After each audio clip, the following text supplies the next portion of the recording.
민수기 21장 21절에서 35절까지 우리 한 목소리로 함께 봉독합니다. 이스라엘이 아모리 왕 시온에게 사신을 보내어 이르되 우리에게 당신의 땅을 지나가게 하소서. 우리가 밭에든지 포도원에든지 들어가지 아니하며 우물물도 마시지 아니하고 당신의 지경에서 다 나가기까지 왕의 큰 길로만 지나가리이다 하나 시온이 이스라엘이 자기 영토로 지나감을 용납하지 아니하고 그의 백성을 다 모아 이스라엘을 치러 광야로 나와서 야하스에 이르러 이스라엘을 치므로 이스라엘이 칼날로 그들을 쳐서 무찌르고 그 땅을 아론에서부터 얍복까지 점령하여 암몬 자손에게까지 미치니 암몬 자손의 경계는 견고하더라. 이스라엘이 이같이 그 모든 성읍을 빼앗고 그 아모리인의 모든 성읍 헤스본과 그 모든 촌락에 거주하였으니 헤스본은 아모리인의 왕 시온의 도성이라.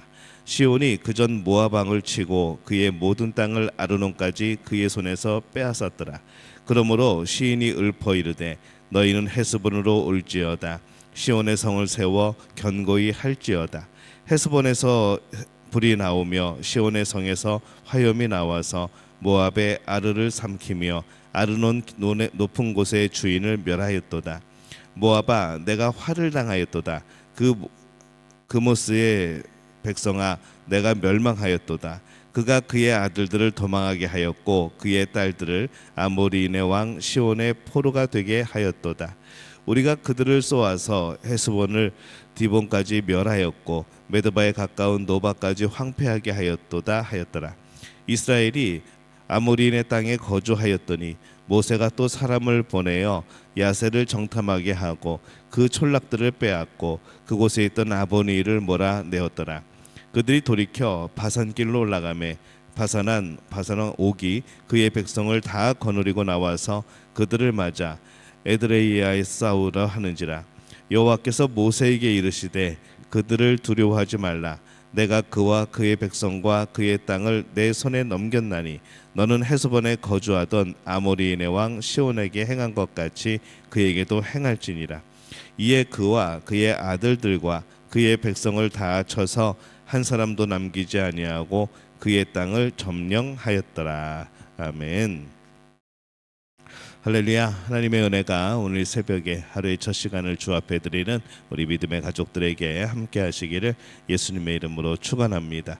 오늘 말씀은 이스라엘이 요단강 동편에서 이 아모리 족속에서 그 전쟁에서 승리하는 그런 내용을 담고 있습니다. 이 요단강 동편 이 느보산에 진을 치고 있던 이스라엘 민족이 이제 가나안에 들어가기 위해서 아모리인의 땅을 지나가야 합니다. 그래서 오늘 말씀의 21절에서 22절에 보면은 이스라엘이 아모리 왕 시온에게 사신을 보내어 이르되 우리에게 당신의 땅을 지나가게 하소서. 우리가 밭에든지 포도원에든지 들어가지 아니하며 우물물도 마시지 아니하고 당신의 지경에서 다 나가기까지 왕의 큰 길로만 지나가리이다 하나. 이 아모리 왕 시온에게 사신을 보냈는데 이번에도 역시 거절을 당합니다. 게다가 이 아모리 왕 시온은 이스라엘을 먼저 공격하기까지 하죠. 그래서 이 아모리 왕 시온과 이스라엘 사이에 전쟁이 벌어졌고 이 결국 이스라엘은 시온의 나라를 빼앗게 됩니다.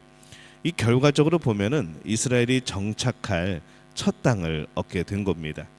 이 아모리 왕 시온이 다스리던 지역은 본래 모압이 거주하던 이제 그런 곳이었습니다. 이 아브라함의 조카인 이 롯의 자손의 민족이죠. 그런데 이 아모리 왕 시온이 모압을 쫓아내고 그곳을 차지합니다. 그래서 이스라엘에게는 사실 그 땅이 상당히 의미가 있는 그러한 땅이었습니다. 시온과의 전쟁은 이 전쟁의 경험이 거의 없던 이스라엘에게는 어려운 싸움처럼 보였습니다. 그런데 전쟁을 시작하였을 때 아주 결과가 다르게 나타난 거죠. 24절에 보면은 이스라엘이 칼날로 그들을 쳐서 무찌르고 그 땅을 아르논에서부터 얍복까지 점령하여 암몬 자손에게까지 미치니 암몬 자손의 경계는 견고하더라 이렇게 말씀을 합니다. 당시 떠돌이 민족으로 무시를 당하던 이 이스라엘은 이 아모리 왕 시온과 이 전쟁에서 이깁니다. 그래서 이제는 무시할 수 없는 그런 존재로 이제 부각이 되어진 겁니다. 이스라엘은 요단강 동편에 패권을 쥐고 있던 이 아모리 민족의 또 다른 지역인 이 바산을 공격을 합니다. 33절에 보면은 그들이 돌이켜 바산길로 올라가매 바산한 옥이 그의 백성을 다 거느리고 나와서 그들을 맞아 에드레이에서 싸우려 하는지라. 이 싸움도 쉬운 싸움은 아닙니다. 이 지역은 야복강에서 헐몬산에 이르는 매우 넓고 비옥한 그런 지역입니다. 근데 이 싸움이 시작되었을 때 그 전쟁도 아주 쉽게 승리를 합니다. 34절에서 35절입니다. 여호와께서 모세에게 이르시되 그를 두려워하지 말라. 내가 그와 그의 백성과 그의 땅을 내 손에 넘겼나니 너는 헤스본에 거주하던 아모리인의 왕 시온에게 행한 것 같이 그에게도 행할지니라. 이에 그와 그의 아들들과 그의 백성을 다 쳐서 한 사람도 남기지 아니하고 그의 땅을 점령하였더라. 이스라엘의 이 세 지파 반이 거주하게 되는 아주 넓은 지역을 차지하게 된 거죠. 이 가나안 지역을 공략하는 이제 거점이 된 겁니다.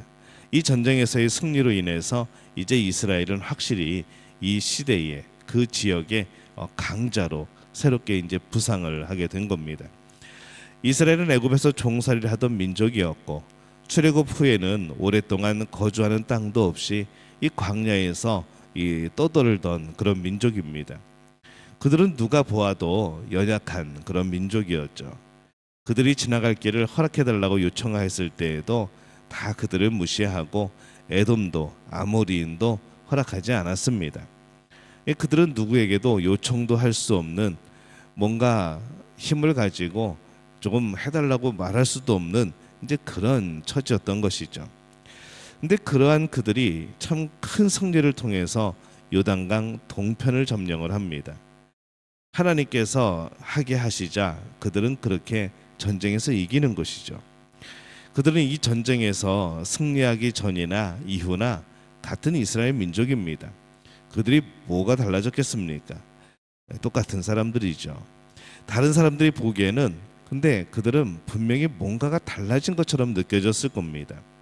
땅도 없이 떠돌던 민족과 이제 강력한 힘을 행사하는 민족, 이 두 가지 사이에서 이 주변에 있던 나라들은 당황을 하게 되어지는 것이죠. 우리가 세상에서 살 때 사람들은 우리의 겉모습을 볼 겁니다. 그래서 때로는 우리를 무시할 수도 있습니다. 그러나 신앙인이 늘 기억해야 될 것이 무엇인가 하면은 우리는 하나님의 백성이라는 것이죠. 세상 사람들이 무시하는 그런 조건들은 언제든지 가질 수 있고 언제든지 얻을 수 있는 그런 사람들인 겁니다. 하나님께는 그런 일이나 일의 크기는 중요하지 않습니다. 이 세상에 가지고 있는 재물이나 권력이나 힘들, 이게 하나님 앞에 어떤 의미가 있겠습니까? 그것을 우리에게 주시려면은 그거 하나 못 주시겠습니까? 그래서 그것은 언제든지 우리에게 가능한 것이라는 거죠. 이 하나님께서 그 백성을 부유하게 만드는 것은 아주 간단한 문제입니다. 항상 어려운 것은 무엇인가 하면은 하나님의 자녀로서 믿음으로 살아가는 것이죠. 이거는 정말 어려운 겁니다. 근데 우리가 살아가야 될 길이 바로 그 길인 겁니다. 이 땅의 모든 것의 핵심은 믿음으로 서는 것에 맞춰져 있습니다. 우리가 돈 버는 거, 우리가 부자가 되어지고 힘을 얻고 권력을 얻게 되어지고 이게 우리의 최종 목표가 아니라는 것이죠. 정말 중요한 것은 믿음에 서는 겁니다. 믿음으로 서는 것에 맞춰진 삶입니다. 그래서 우리의 믿음 가운데 복도 주어지는 것이고 우리의 믿음 가운데 하나님의 일을 위하여서 힘도 주어지는 것이고 또 우리의 믿음 가운데 하나님이 우리를 사용하시기 위하여서 권력도 주시는 것이죠. 자기 자신의 정체성을 이 땅의 외적인 것에 맞추어 버리면은 우리의 목표는 달라져 버립니다.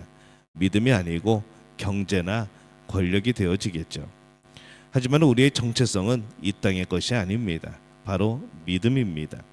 하나님의 백성이라는 것이죠. 그래서 이 하나님의 백성에게는 세상의 일은 사실 아무것도 아닙니다. 언제든지 가능한 문제이고 그래서 그러한 것 때문에 여러분 너무 속상해하지 마시기 바랍니다. 세상 사람들이 얻는 그것을 얻지 못했다고 세상 사람들이 얻는 그런 힘이 없다고 속상해하지 마시기 바랍니다. 세상이 아무리 무시해도 여러분 무시당하지 말기 바랍니다. 우리는 하나님의 자녀입니다. 오직 믿음을 세우는 일에, 오직 믿음 안에 사는 일에 우리가 최선을 다하는, 우리의 중심을 두는 그런 복된 우리 모두가 되어지시기를 예수님의 이름으로 축원합니다.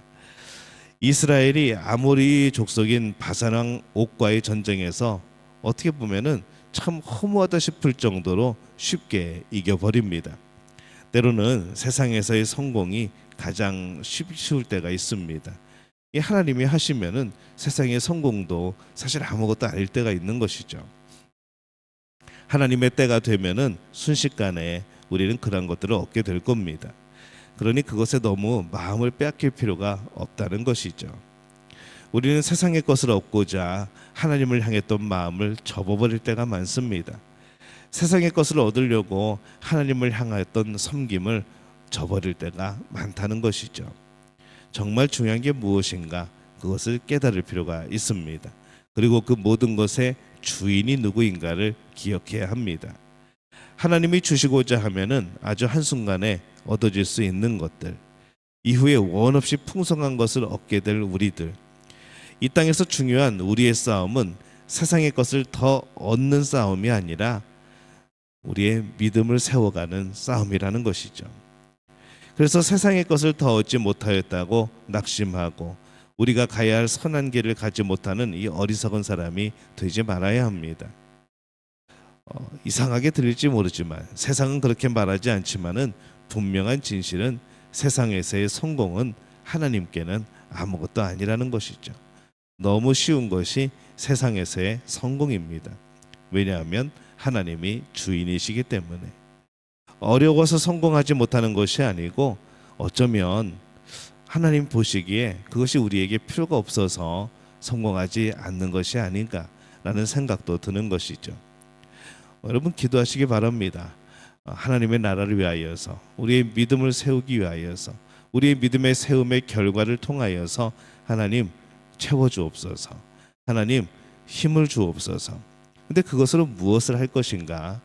우리의 세워진 믿음 가운데 그 믿음 속에서 하나님을 드러내고 하나님께 영광을 돌리고 하나님의 거룩함이 드러나는 그런 삶에 쓰임받는 우리는 그것을 위해서 구하는 겁니다. 그러면 하나님께서 그것이 합당하다고 한다면은 정말 아무것도 아니게 주실 수도 있는 것이죠.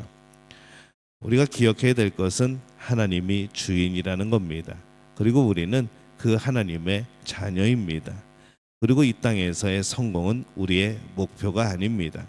이 세상에서의 우리의 목표는 믿음에 바로 서는 겁니다. 오늘 이것을 기억하면서 그 하나님의 품 안에서, 하나님의 계획하심 안에서 오늘 진정한 성공을 이루어가는 우리 믿음의 가족들 되어지시기를 예수님의 이름으로 축원합니다.